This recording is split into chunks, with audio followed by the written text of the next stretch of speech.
integrantes son Ramírez Cruz Erika, Robles González Rebeca y Rosas Carrasco Alejandra. La siguiente, por favor. Bueno, primero empezaremos con la estructura capilar. La siguiente, por favor. Se dice que la circulación capilar o microcirculación es el transporte de nutrientes hacia los tejidos y así la eliminación de los restos celulares. Cabe destacar que se cree que en la circulación periférica el organismo tiene alrededor de 10.000 millones de capilares con una superficie total de entre 500 y 700 metros cuadrados. La microcirculación de cada órgano está organizada específicamente según sus necesidades.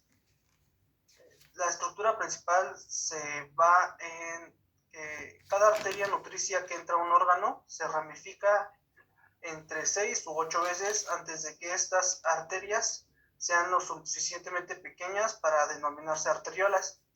Las arteriolas tendrán diámetros de entre 10 a 15 micrómetros. Las arteriolas que se ramifican a su vez entre 2 y 5 veces, alcanzando diámetros de 5 a 9 micrómetros y en sus extremos aportan la sangre hacia los capilares. Las arteriolas son vasos muy musculares y con diámetros muy variables. A su vez, las metaarteriolas tienen fibras musculares lisas rodeando el vaso en puntos intermitentes, como se podría ver en la imagen. La siguiente, por favor. Bueno, la estructura de la pared capilar. La pared capilar contiene una capa unicelular de células endoteliales. Esta especialmente en los músculos y tejido conjuntivo. A su vez está rodeada por una membrana basal.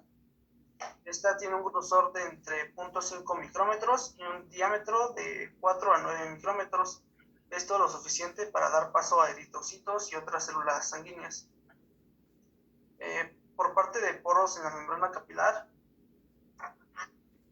el espacio intersticial entre las células endoteliales adyacentes es interrumpido por pliegues cortos en inserciones de proteínas. Estas a su vez mantienen unidas a las células endoteliales. Su anchura va desde los 6 hasta los 7 nanómetros. Las vesículas de plasmalema o caviolas son formadas a partir de oligómeros de proteínas llamadas caviolinas. Estas están asociadas a las moléculas de colesterol y esfingolípidos.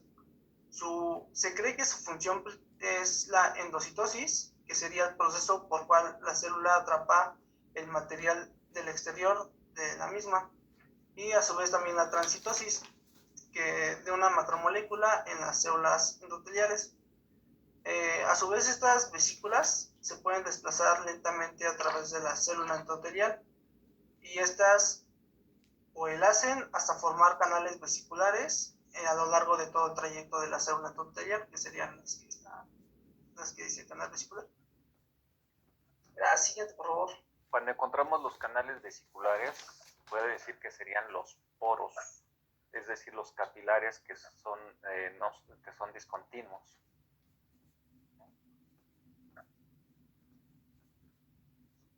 Por parte del flujo de los capilares, la siguiente, por favor. Se cree que la sangre no fluye continuamente a través de los capilares, sino que esta fluye de forma intermitente, apareciendo y desapareciendo cada segundos o minutos. La causa de esta intermitencia es el fenómeno llamado vasomotilidad, que consiste en la contracción intermitente de las metaarteriolas y esfínteres precapilares. La regulación de la vasomovilidad es un factor muy importante que afecta, como anteriormente decía, el grado de la apertura y cierre de metaarteriolas y los esfínteres. Y esto principalmente es por la concentración de oxígeno en los tejidos. Tenemos un ejemplo aquí. Cuando la velocidad de utilización del oxígeno por el tejido es mayor, de forma que esta concentración de oxígeno tisular disminuye por debajo de lo normal, se activan los periodos intermitentes de flujo sanguíneo capilar y más a menudo, y la duración de cada periodo del flujo es mayor, por lo que permite este proceso que la sangre capilar transporte mayores cantidades de oxígeno y otros nutrientes hacia los tejidos. La siguiente, por favor. Bueno, el ejemplo anterior implica, los factores que lo determinan sería el aporte de oxígeno a los tejidos, el aporte de nutrientes como la glucosa, los aminoácidos y ácidos grasos, así como la eliminación del dióxido de carbono, la eliminación de iones hidrógeno, que sería de pH, el mantenimiento en las concentraciones de iones en los tejidos y el transporte de hormonas y sustancias a los distintos tejidos. Otra función importante sería la función media del sistema capilar. A pesar de que el flujo sanguíneo a través del capilar es intermitente, en el cuerpo hay tantos tejidos que su función global termina siendo superada. Y por lo tanto ya aquí se ve, ha sido superada, hay una velocidad media del flujo sanguíneo a través de cada lecho capilar tisular. En este, a su vez, hay una presión capilar media dentro de los capilares, una velocidad de transferencia media de sustancias entre la sangre de los capilares y el líquido intersticial circundante. Bueno, en cuanto al intercambio de líquidos, siguiente, por favor.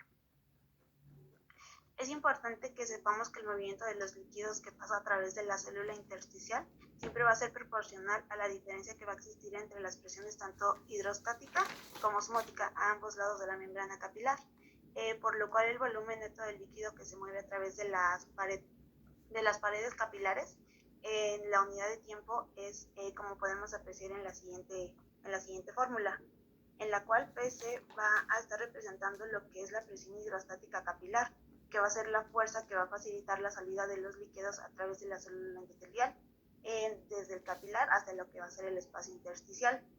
También podemos encontrar lo que es PIT, que va a estar representando la presión hidrostática del líquido intersticial, la cual va a estar determinada por el volumen del agua en el espacio intersticial y la distensibilidad tisular. También vamos a encontrar P, que va a ser presión coloidosmótica del plasma. Esta lo que va a hacer es facilitar la entrada de líquidos desde el espacio intersticial hasta los capilares. Y tenemos IT, que esta va a ser la presión coloidosmótica del líquido intersticial, que va a facilitar la salida de los líquidos desde el capilar hacia el espacio intersticial. También tenemos lo que va a ser LPA, que lo que es el coeficiente de filtración capilar, que va a estar determinado por la permeabilidad y el área del intercambio de la pared capilar. Siguiente, por favor. En este caso, la permeabilidad va a tener sus valores máximos en lo que van a ser los capilares fenestrados y sus valores mínimos en lo que va a ser el sistema nervioso central. El coeficiente de reflexión de las proteínas plasmáticas lo que va a hacer es expresar la dificultad que va a ser relativa de una sustancia para atravesar la membrana de un capilar, y su valor oscila entre 1 cuando las moléculas pues no pueden atravesar la membrana, y 0 cuando la pueden atravesar fácilmente, como lo es en el caso del agua. Cuando existen circunstancias fisiológicas normales, el valor de las proteínas plasmáticas siempre va a ser constante, pero cuando no es así, cuando disminuye la permeabilidad capilar, aumenta, y entonces se va a producir una salida rápida de líquidos y de proteínas plasmáticas hacia lo que va a ser el espacio intersticial. Siguiente, por favor.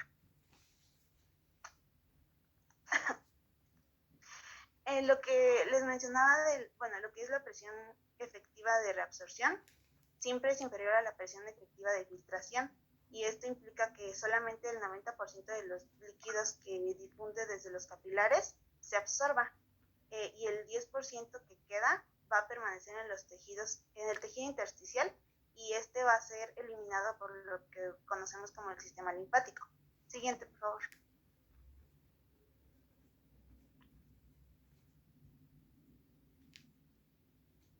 Siguiente.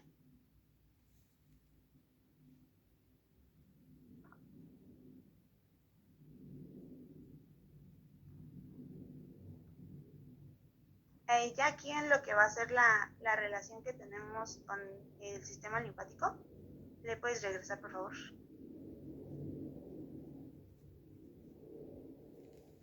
Pues vamos a tener 4 funciones que van a ser las principales y las más importantes en cuanto a la circulación linfática.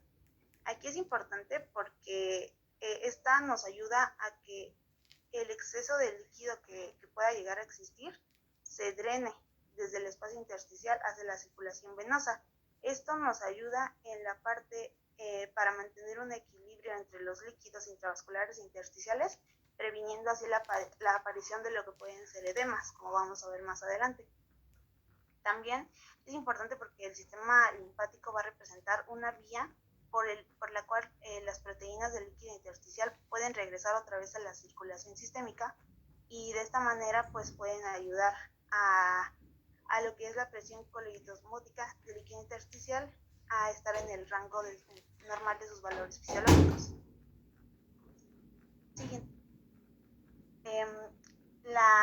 También lo que va a hacer es que nos va a ayudar a facilitar la extracción de microorganismos patógenos, como ya conocemos, del líquido intersticial, y esto va a ayudar a que los linfocitos y los macrófagos puedan destruirlos a través del paso por los ganglios linfáticos. Y finalmente, pues la linfa va a ser la vía principal del transporte de las grasas absorbidas en el tracto digestivo hacia la circulación sistémica.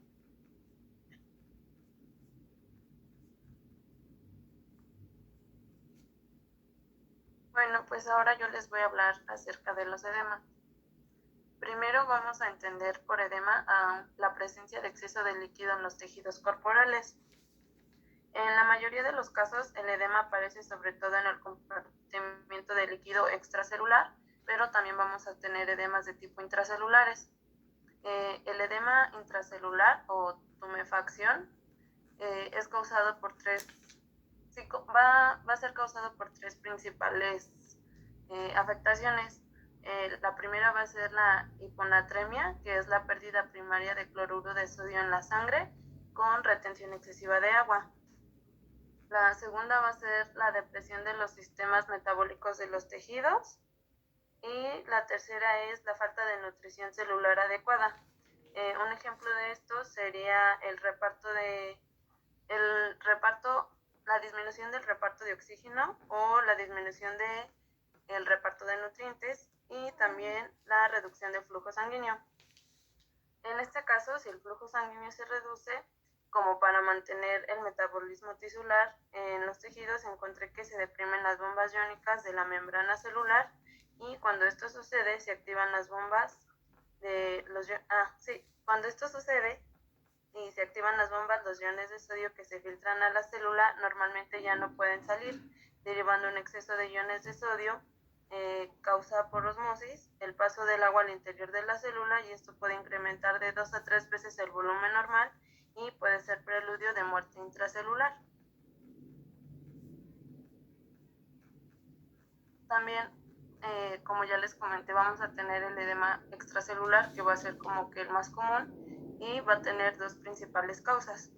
La primera va a ser la fuga normal de líquido de plasma hacia los espacios intersticiales a través de los capilares, y la segunda va a ser la imposibilidad de los linfáticos de devolver el líquido a la sangre desde el intersticio, y a este se le va a denominar linfedema.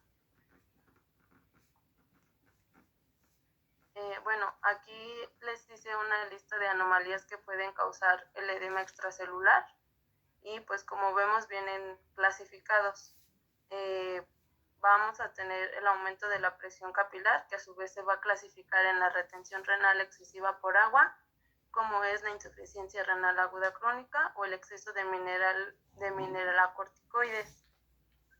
Y también vamos a tener la presión venosa alta y constricción venosa, que va a ser causada por insuficiencias cardíacas o obstrucciones venosas, la reducción de la resistencia arterial, que es el calor corporal excesivo, insuficiencia del sistema nervioso simpático o fármacos vasodilatadores. También tenemos la reducción de las proteínas plasmáticas, que es por pérdida de las proteínas en la orina, que se le llama síndrome nefrótico, pérdida de proteínas de zonas desprovistas en la piel, quemaduras y heridas. Tenemos síntesis insuficiente de proteínas, como son las hepatopatías, o sea, cirrosis, malnutrición proteica o grave, el aumento de la permeabilidad grave, que son las reacciones inmunitarias que provocan la liberación de histamina y otros productos inmunitarios, toxinas, infecciones bacterianas, deficiencia de vitaminas, en especial la vitamina C, ahí me faltó ponerlo, isquemias prolongadas y quemaduras.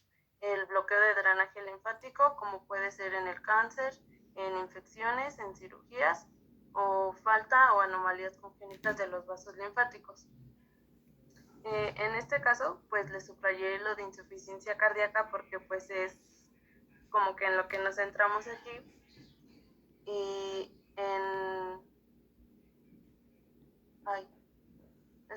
permítanme tantito. Sí. El edema causado por insuficiencia cardíaca es cuando el corazón no bombea la sangre normalmente desde las venas hasta las arterias. Esto aumenta la presión venosa y del capilar, provocando a su vez un incremento en la filtración capilar.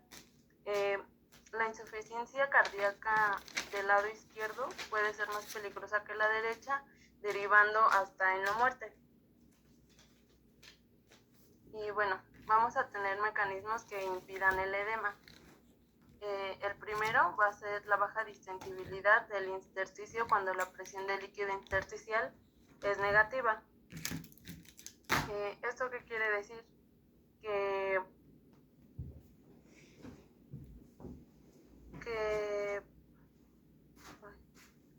mientras la presión hidrostática en el líquido intersticial sea negativa, pequeños aumentos en el volumen del líquido intersticial provocarán aumentos relativamente grandes en la presión hidrostática, lo que oponen más a la filtración de los líquidos en los tejidos. La presión normal del espacio intersticial es de menos 3 milímetros de mercurio. Una vez encima de los 0 milímetros de mercurio, la distensibilidad aumentó mucho y la presión tisular es positiva, lo que va a permitir el edema. Otro mecanismo que va a impedir el edema es la capacidad del flujo linfático de aumentar de 10 a 50 veces. Esto, como ya lo había comentado mi compañera, va a ser un ciclo. El flujo linfático está recogiendo constantemente los líquidos para que no se retengan. Y pues como ya lo tenemos ahí, puede aumentar de 10 a 50 veces en caso de que se pueda llegar a ver como predisposición a un edema. El aumento puede ser de hasta 7 milímetros de mercurio antes de llegar al edema. Y por último vamos a tener la reducción de concentración de proteínas en el líquido intersticial. Cuando hay mayores cantidades de líquido en el intersticio, la presión del líquido intersticial aumenta, provocando también aumento de flujo de linfa. Junto con ese aumento de flujo linfático, la concentración de proteínas en el intersticio disminuye. Cuando hay muchas proteínas, la presión coloidosmática del líquido intersticial provoca que el líquido se filtre al intersticio. Entonces, la disminución de estas va a reducir la fuerza de filtración también y evita más acumulación de líquido. Y su presión aumenta hasta 17 milímetros de mercurio antes de que este pueda provocar un edema. Y ya, esas son nuestras referencias. Ok. ¿Dudas, preguntas, chicos?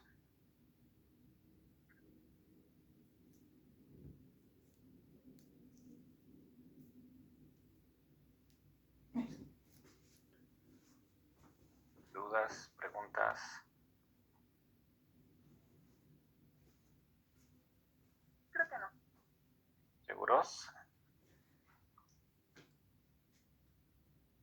Bueno, vamos a dar rápidamente un repaso de algunas precisiones que hay que hacer. Espérenme tantito.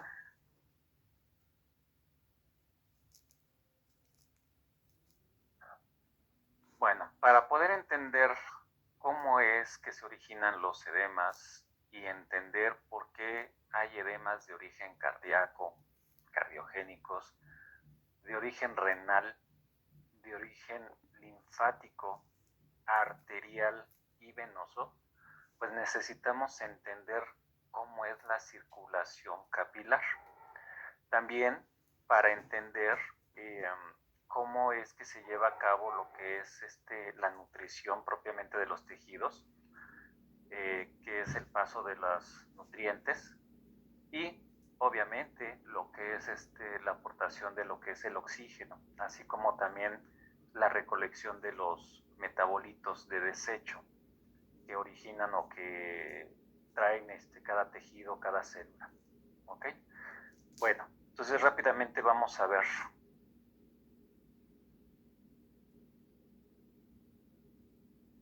Vamos a ver qué es ello.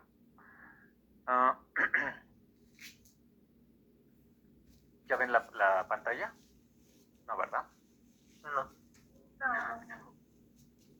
Bueno. ¿Ya lo están viendo? Bueno, antes que nada hay que entender que en los capilares vamos a encontrar cierta cantidad de sangre. Se dice que aproximadamente es del 4 al 5% de todo el volumen sanguíneo se encuentra en los capilares. Obviamente esto va a depender de la actividad de cada tejido. Por ejemplo, ahorita el órgano que no están ocupando pues tiene menor cantidad de riesgo sanguíneo. Y esto está regulado por los que son los esfínteres precapilares. Ahorita el órgano que no se está ocupando pues sería el músculo esquelético. Entonces va a haber una vaso los esfínteres van a estar cerrando lo que es el flujo sanguíneo.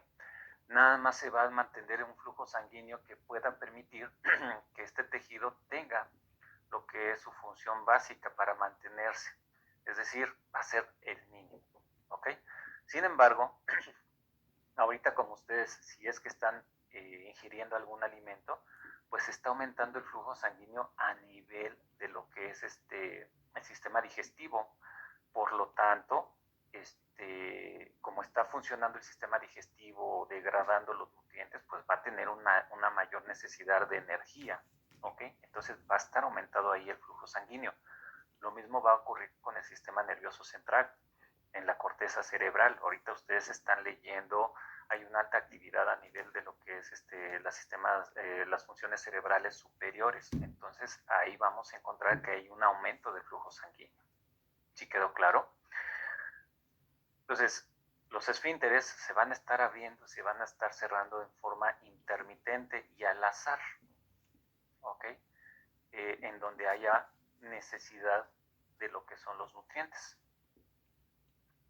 Bueno, también tiene mucho que ver los tipos de capilares que ya se vio anteriormente, dependiendo de las características de lo que es su túnica íntima. Bueno, no tienen túnica íntima, del endotelio, pues es la función. Y ya sabemos que hay capilares continuos, fenestrados y sinusoidales. Los continuos, pues vamos a encontrar que van a formar una barrera que es muy selectiva para permitir el paso de lo que son los nutrientes. Y esto se da principalmente a nivel del sistema nervioso central, que no puede pasar cualquier sustancia, ¿sí? Porque podría ocasionar alteraciones en cuanto a la función. Los fenestrados, pues vamos a encontrar que son orificios más chiquitos que tienen algunos esfínteres y que van a permitir el paso de sustancias más grandes.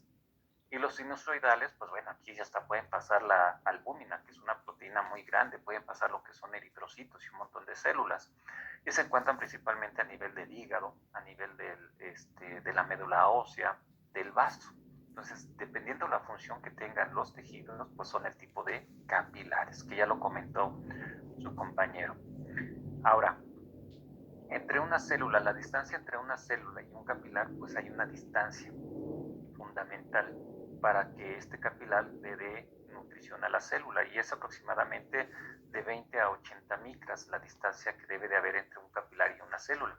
Entonces, hay un montón de células, por lo tanto debe de haber muchos capilares para que les puedan estar aportando gran cantidad de nutrientes y de oxígeno. Por eso vemos que el área de sección transversal es mucho mayor la cantidad de capilares que lo que es la aorta. Muy mayor, ¿ok? Como lo hemos visto en las gráficas anteriores. Bueno, y también sabemos que el flujo del capilar es más lento para que le dé tiempo de estar difundiendo lo que es los nutrientes. Aquí arriba vemos cómo